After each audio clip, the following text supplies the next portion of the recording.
Hey guys, Ryan here from Indy Wrestling School, and today we're talking about what kind of cameras I use to film a pro wrestling show. Coming up.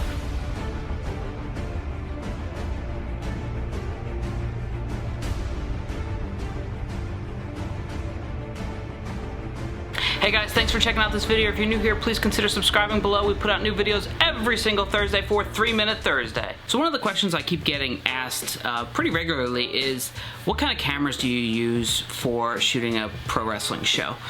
Specifically, which ones do I use? So there's a number of different cameras I've used over the years, and I don't have any particular brand loyalty. I film these videos on a DSLR, but that's not typically what I'll film wrestling shows with, because most DSLR cameras won't record for more than 20-30 minutes without turning off. So in a pinch, I have done it in the past, but I have to remember, hey, every 20-30 minutes I have to go over there, stop recording, start it again, just to make sure it keeps going. Otherwise I'm missing gaps in the match.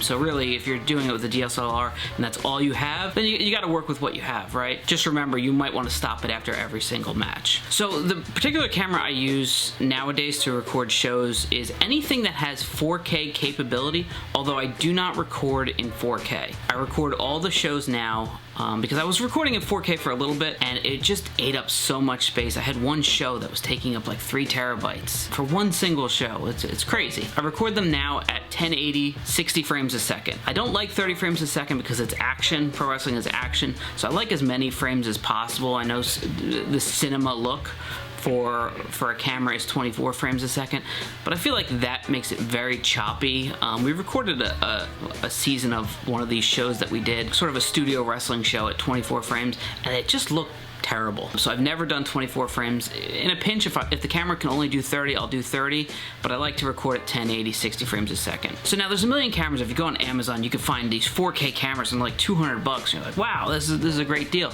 But they're from some brand you've never heard.